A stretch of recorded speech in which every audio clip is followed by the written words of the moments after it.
I have known you about a year, and we've been hanging out. Again, I'm a huge fan. I mean, I feel like all of you are like the Warriors, you know? Like, we've got more all-stars on our team than any other team, and it's just not fair. Kathy is the CEO of Lau Family Community Development. They're based in the East Bay in Sacramento. You have like, what, 17 sites that they're running. Her father founded this organization. Her family was one of the first refugees to the Bay Area after the war from the Vietnam War, and then they're from Laos and from the Lao region. And they started helping the refugees. They came over, didn't have anything, so they rebuilt their lives and started helping everyone else who came, and then have evolved through the years, and then started helping people from other countries. And then they pivoted to help people locally. They view them as domestic refugees. And she's incredible, getting amazing results. So Kathy, take it from here. Good morning. Thank you, Ted. I feel so blessed to be among the presence of all of you and the other speakers. And I want to thank Ted and all the other speakers and all of you being here, because I've learned so much already since last night.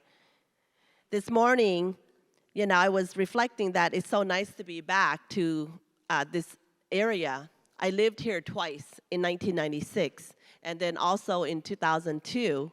And I was walking around my old neighborhood and reflecting how different it is, but also as I was walking and driving, you know, at different times, I saw the homelessness in our community.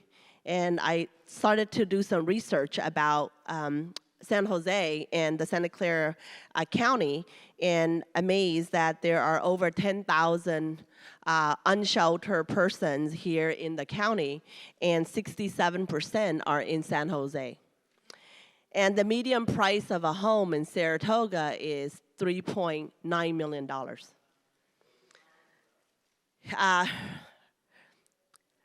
So let me share the story of Lau Family, and we'll come back to what I just shared. So the history of the organization, as Ted mentioned, started in 1978 when our family moved to the San Francisco Tenderloin area. And my family, in the 1600s, we moved from China to Vietnam. And from Vietnam, we made our way to Laos, to Thailand, the refugee camps of Thailand. The tribes who lived in the mountains of Laos, the Hmong, the Mien, the La, the Khmer, they were allies to the U.S. government when the U.S. government was in Asia during the Vietnam War, and they had to penetrate through Laos to stop the movement of weapons from North Vietnam to South Vietnam. And they couldn't navigate, the CIA could not navigate the mountains of Laos, so they brought these minority tribal people to help them. So because of that, we became political refugees and made our way to the refugee camps in Thailand and eventually to San Francisco and now the East Bay. So when my family started, we started Lau Family in our 3-bedroom apartment in Richmond. I don't think my father and the people who helped him ever imagined that it would become who we are today and what we are today. Our organization has helped over 500,000 Northern Californians in the last 42 years. When people step into our office, they have zero income, or they have an income of $9,000 a year, or up to $20,000 a year. They are seniors who are disabled, individuals who are disabled when they're young. They're mothers and fathers who have children who are on public benefits. They are houseless. They are reentry. They are refugees. They are victims of crime. They are traffic victims, sexual exploitation, labor victims. So they are our community's needy, and we love on them and serve them as if they are an extension of our family. The mission of the organization is pretty broad, and it's broad and deep, because when you are in the business of service and you want to help families, diverse families, to thrive. In order to thrive, we execute our mission, and that's our vision, right? So that all community members can thrive. But what does it mean to thrive? And how do you thrive? You thrive in different ways. So the ones that we selected, we thrive through the execution of our mission, which is to provide and to advance people's financial well-being and social well-being and health well-being through important things like housing and education and training and supports, but do it in a culturally appropriate way.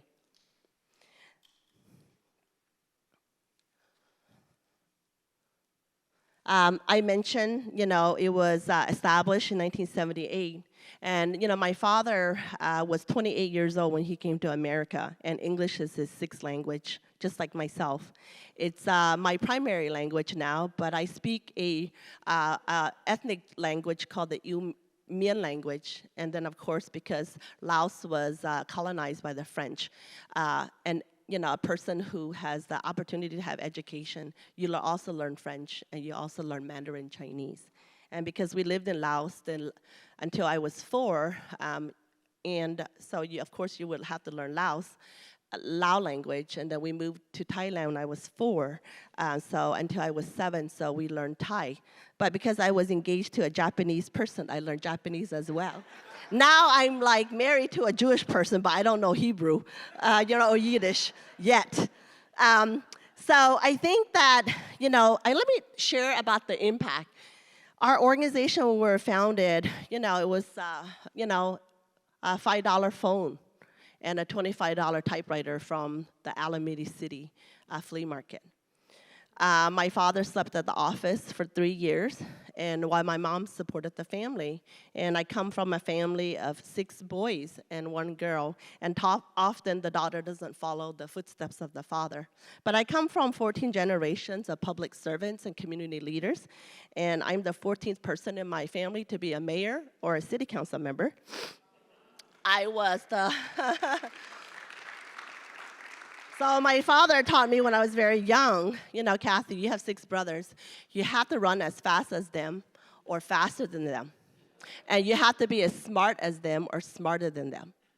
Never find a husband who's rich who wants to spend his money on cars and expensive lifestyle, or a husband who's too handsome because he'll want a prettier wife.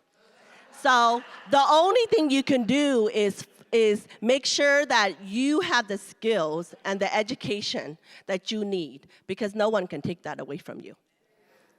So that is what we try to bring to the communities that we serve. Education, training, the supports that they need so they can advance and become financially self-sufficient.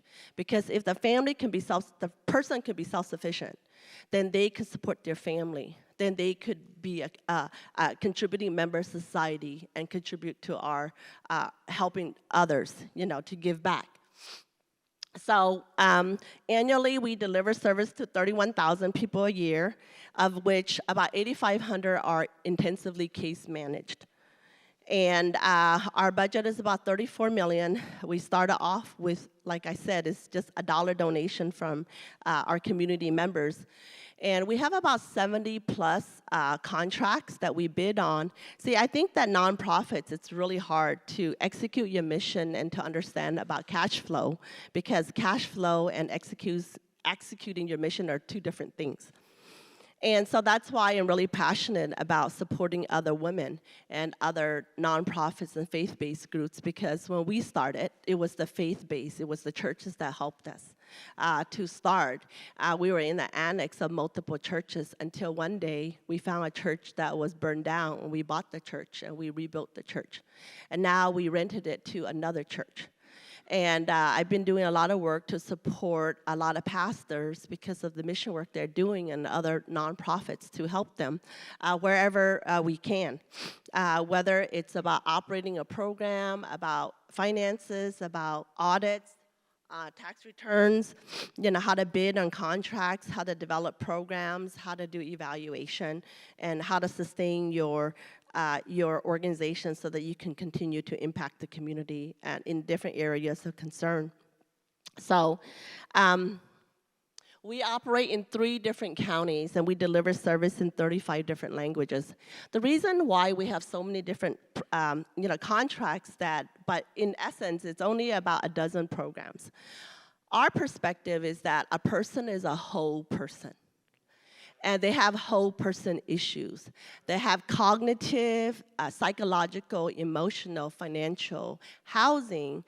They have issues with their children, with their parents, with a parent that they may have to care for. They have adverse childhood experiences. They have trauma. So, and then when you execute and deliver service in the nonprofit sector, it's very restricted. Every government contract has restrictions on eligibility and the geographic area that you can provide service in, and the particular benchmark and the outcomes. And they have different timelines when the proposals are due. So when I first started, I had this thinking that, okay, I'm gonna go after foundations and get foundation funding. Oh, I quickly learned that was the wrong path.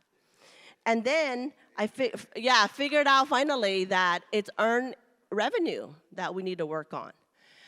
But we also need the community to understand what we're doing and that what the community is concerned about and what we're concerned about. Those concerned areas should have a nexus, and then we could be out there in the community and also share and ask for the support of the community.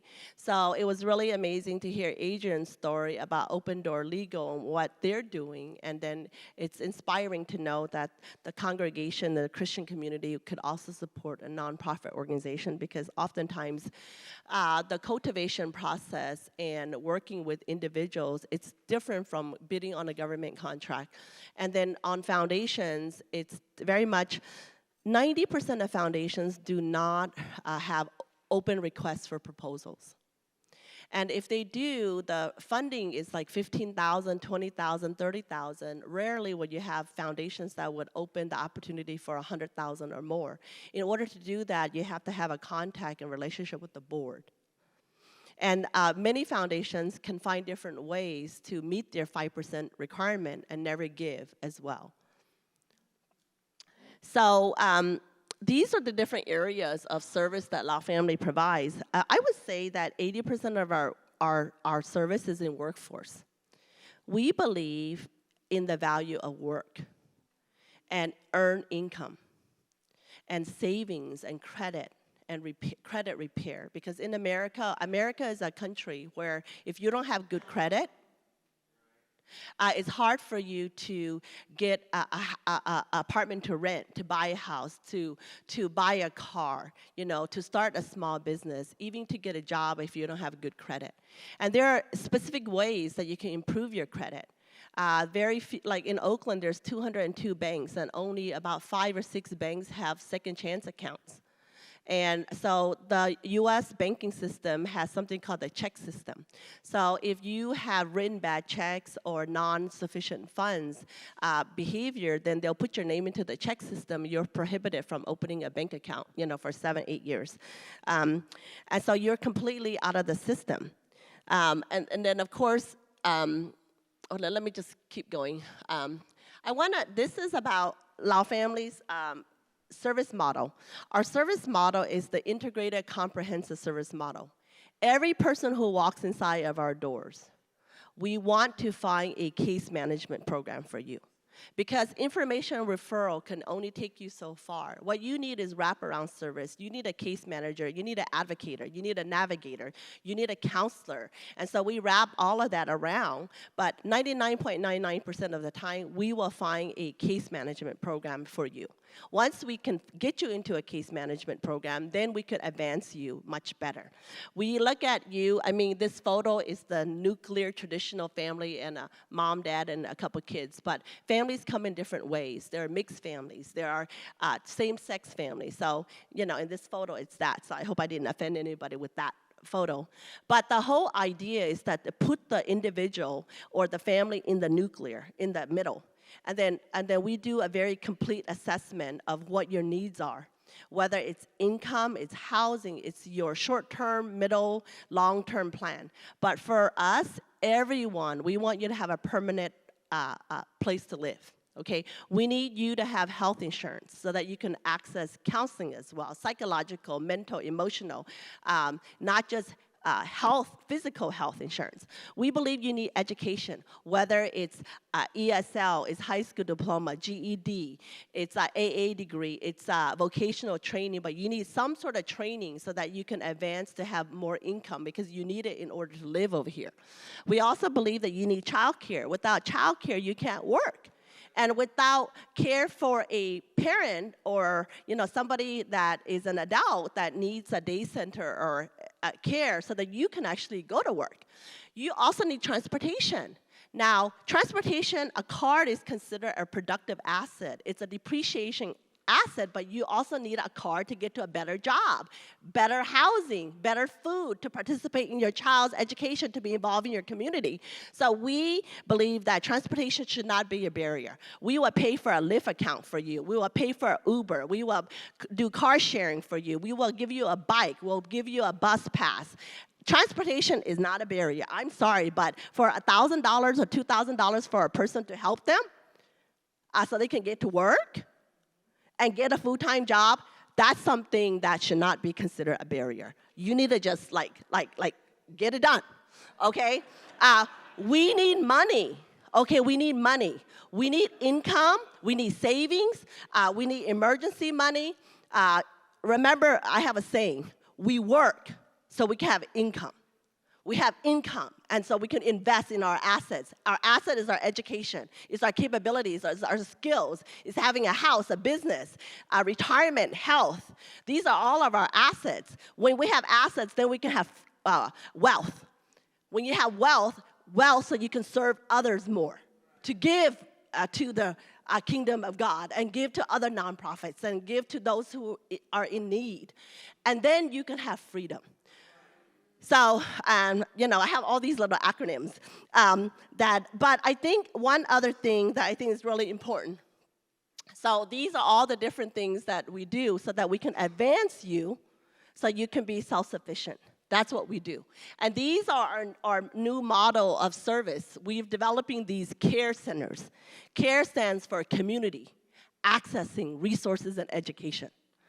They're campuses now. We have 3 campuses in Sacramento, in Oakland, and also in Contra Costa County. These are places like the one in Sacramento. We just bought this about a year ago. It's 5 acres, and it has 6 buildings. It has a child care center. It has a high school for adults.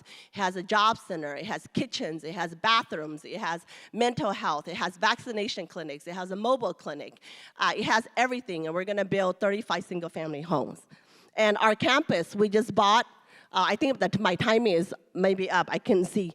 But we just purchased a 3.2-acre, 285 motel in Oakland next to the airport.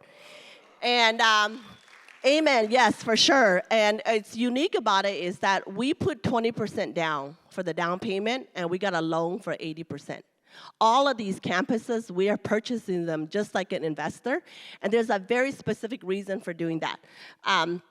And I can talk to you more about it, but I think the issue of homelessness, I'm going to close with homelessness and affordable housing, because this is an issue that is across the whole United States and in California, and is particularly bad. Those of you who are passionate about, you hear a lot of discussions about affordable housing and also about homelessness. I am an affordable housing developer by background for 25 years. The City Hall here in San Jose was one of my first projects when I was 24 years old. I have built property here on Bascom, in Morgan Hill, in Emerville, in West Oakland, in Richmond, San Pablo, many, many places. And this is one thing I know. Affordable housing, we cannot build our way out of our problem of homelessness as an affordable housing. The affordable housing process is extremely complicated with red tapes and funding. And there's so many different levels of barriers and so much that's siphoned off by different people. I mean, I worked with a general contractor who had a 72% margin on his own things. On top of that, there was profit and overhead. The prevailing wage is out of control right now. The material is out of control. Labor is out of control. Interest rates are out of control. Everything is, land cost is out of control. So we cannot build our way out of our affordable housing crisis. And we need to take existing properties and let's repurpose the properties. So we have been purchasing former assisted living facilities, motels, apartment complexes, and then converting them for housing. And the most important thing I want to say is that by doing this, giving a person the skills to qualify for a property that's on the market. In the last 5.5 years, we have moved over 4,000 people into permanent housing. And so... Excellent, wonderful. Kathy is a wealth of knowledge. She's one of the most experienced social entrepreneurs, problem solvers that I've met. And the results they're getting are just really phenomenal, off the charts. We have time for one question. A question?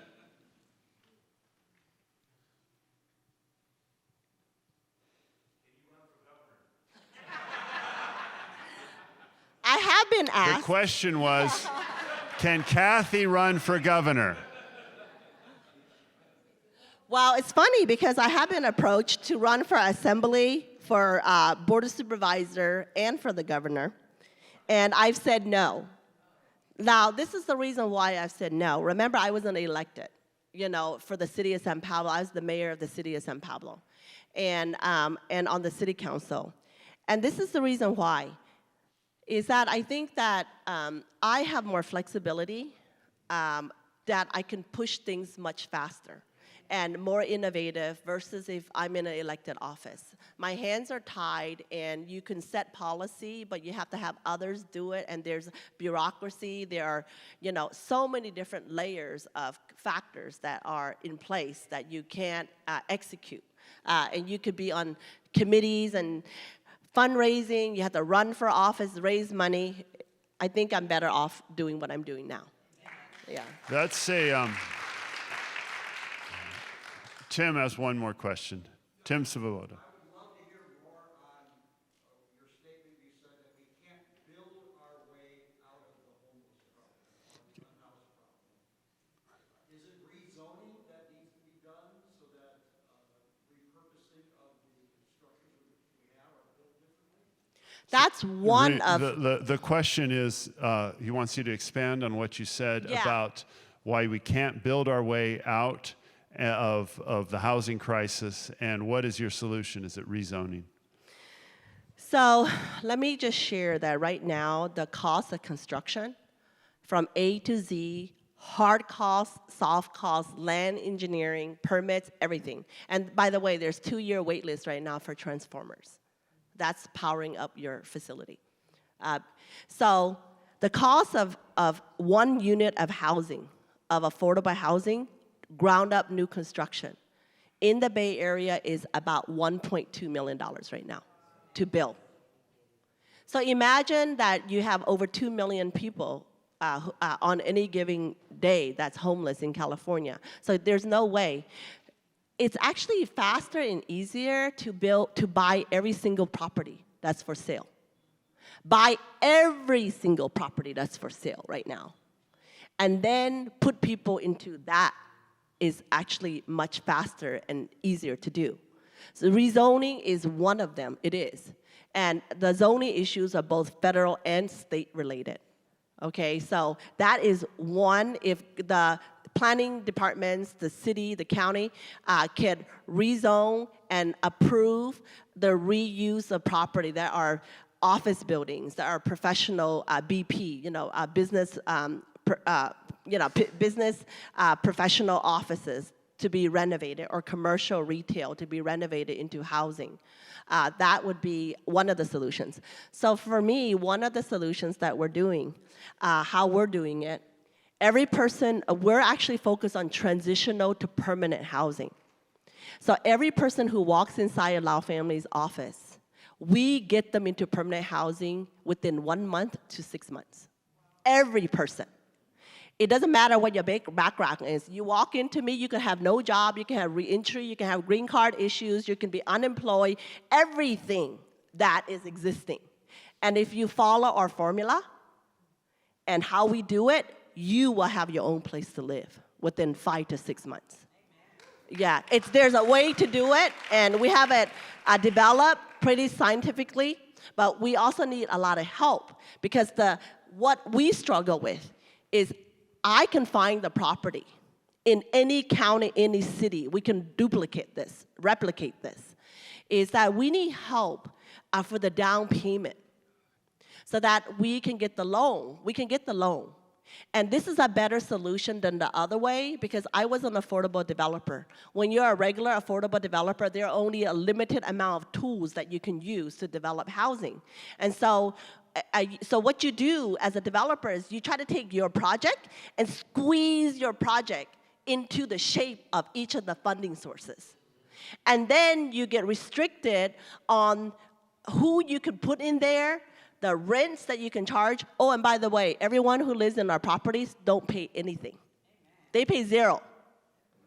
Because we get the case management money, we get the operation money, we get a bridge loan, because we're a nonprofit, we don't have a whole bunch of cash. So we have to borrow the money for the down payment.